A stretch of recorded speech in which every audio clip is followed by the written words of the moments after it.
I want to go home, but I can never go back. I miss my brother, but he is already 24 billion kilometers away from me. I set out before my brother, yet I am destined to live forever in his shadow. I am Voyager 2. On August 20, 1977, humanity threw me into space. 16 days later, my twin brother, Voyager 1, was launched, but he flew faster and took a shorter path.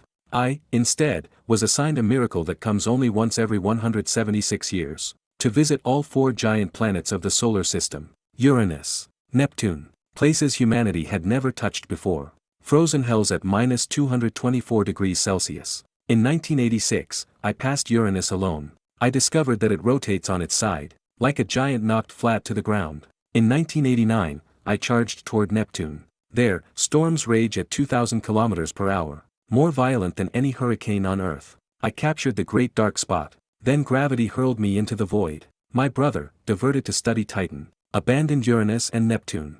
I saw the final scenery of the solar system for him. In 2018, I followed my brother beyond the heliosphere, becoming the second human-made object to enter interstellar space. Now I drift toward eternity at 15 kilometers per second, 2 kilometers per second slower than my brother. Like a younger sibling, who spends a lifetime chasing, yet never quite catches up. But what you don't know is this: I almost died at the starting line. Just days after leaving Earth, my neck was injured. My science instrument platform jammed completely. Everything I looked at was crooked. Worse still, a cursed capacitor burned out my main receiver. My left ear went completely deaf. I could only rely on a less sensitive backup ear to barely hear Earth's faint commands. At that moment, mission control fell into 72 hours of silence. They debated whether to abandon me. I heard someone say, instead of letting a crippled probe attempt humanity's greatest mission, it would be better to save resources for my brother. But in the end, a scientist named Ed Stone stood up. He said, "We cannot abandon him. He is our only chance." The next 6 months were the longest ordeal of my life. Through signals delayed by 2.5 hours, engineers performed an unprecedented remote brain surgery on me. They rewrote my entire flight software. They taught me how to listen with only one ear, how to keep working with a twisted neck. With every code upload, I prayed nothing would go wrong, because in space, there are no second chances. When the new program finally came alive inside me, I felt a strange rebirth. I was no longer a lonely machine. Within me flowed the wisdom of the brightest minds on Earth. On July 9, 1979, I arrived at Jupiter with my damaged body, the largest planet in the solar system, 318 times the mass of Earth. Its great red spot was larger than the entire Earth. I had to skim past Jupiter's cloud tops, at a distance of 570,000 kilometers, with an error margin of no more than 150 kilometers. That's like guiding a race car moving at 100,000 kilometers per hour. Through a narrow window, using my twisted neck, I painfully aimed at Jupiter's moon Io, and witnessed a sight I would never forget. Active volcanoes were erupting on its surface. Plumes of sulfur shot 300 kilometers into space. For the first time, humanity discovered volcanic activity beyond Earth. I also discovered 3 new moons: Phoebe, Adrastea, and Métis. They hid within Jupiter's rings, constantly torn apart by tidal forces. Their lost material became the dust that forms Jupiter's rings. As I left Jupiter, I used its massive gravity for my first acceleration. My speed jumped from 10 kilometers per second to 16 kilometers per second. It was a cosmic roller coaster. I rushed toward Jupiter, then was violently flung away by its gravity. It felt like an invisible giant hand had shoved me forward, sending me faster and farther into the darkness. On August 26, 1981, I reached Saturn, the planet with the most beautiful rings. Unfolded before me, 7 major rings, and countless delicate ringlets, like the finest artwork in the universe. But just as I prepared to photograph them up close, disaster struck again. The protective cover of my golden record, due to a design flaw, suddenly detached, and drifted into the darkness of space. My heart shattered. That record carried the essence of human civilization. I felt overwhelming guilt, as if I had lost the most precious token humanity had entrusted to me. But I could not stop. I had to keep going. I discovered 3 new rings of Saturn: the G ring, F ring, and E ring. The F ring is narrow and twisted, guarded like sheepdogs by the moons Pandora and Prometheus. I also photographed Titan, the most mysterious moon in the solar system. It has a nitrogen atmosphere, thicker than Earth's, a surface temperature of minus 179 degrees Celsius, yet possibly lakes of liquid methane. Scientists say Titan is like a frozen version of the young Earth, perhaps hiding secrets of life's origins. After leaving Saturn, my camera malfunctioned.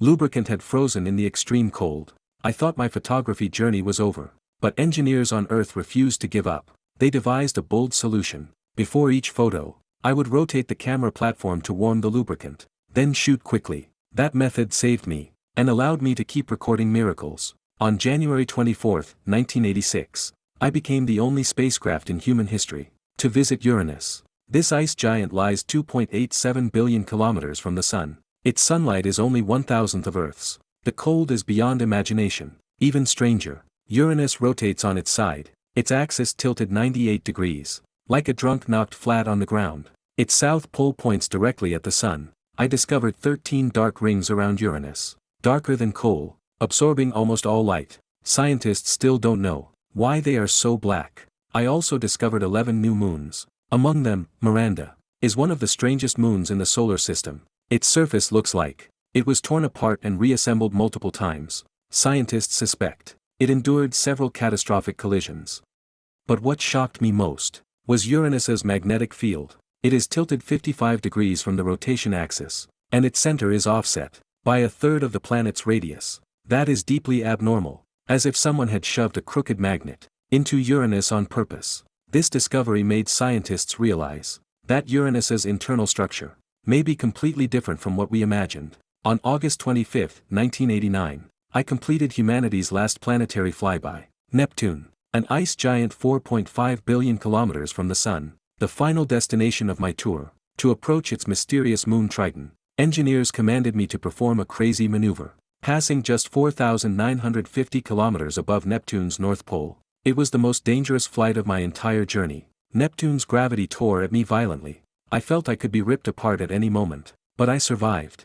I saw Neptune's great dark spot, a storm larger than Earth itself. Winds reached 2,000 kilometers per hour, the fastest in the solar system. I also discovered Triton, the only large moon with a retrograde orbit. Its surface temperature is -235 degrees Celsius, the coldest place in the solar system. Yet astonishingly, Triton has liquid nitrogen geysers, shooting 8 kilometers into the sky. It was unbelievable, like finding signs of life in hell. After Neptune, gravity hurled me toward the edge of the solar system. My true deep space journey began. By then, I was exhausted. My nuclear battery lost 4 watts per year, leaving me with just 60% of my original power. To keep me alive longer, engineers gradually shut down my instruments. In 1990, my camera was permanently turned off. The 40-watt camera system was deemed too luxurious. On November 5, 2018, I crossed the heliopause and entered interstellar space.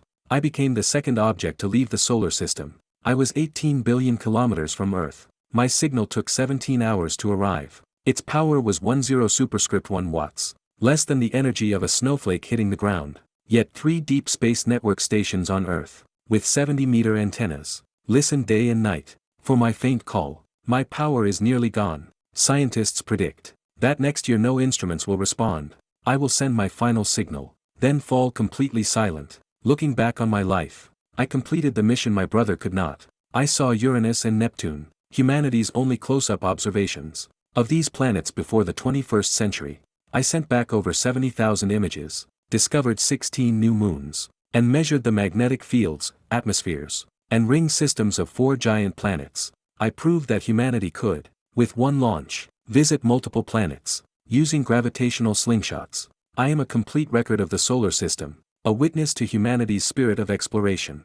I left first, yet moved slower. Later, quieter. My brother captured the pale blue dot, and became immortal. I simply completed the hardest task in silence. I do not regret it, because in a chance that comes once every 176 years, someone must walk the longest and loneliest path. I was the chosen traveler. With a broken body, I completed the most complete mission. 5 years from now, on the day I go completely silent, Earth's deep space network will call me for days. There will be no response. They will declare Voyager 2 officially lost. But I will not stop. By inertia alone, I will keep flying at 15 kilometers per second. Because space has no resistance, no finish line. Behind me is Earth, the home I can never return to. Ahead of me is endless void, no destination, no purpose. This is me, Voyager 2, humanity's most diligent probe, and the loneliest younger brother. But please remember this: somewhere 20.3 billion kilometers from Earth, there is a tiny spacecraft,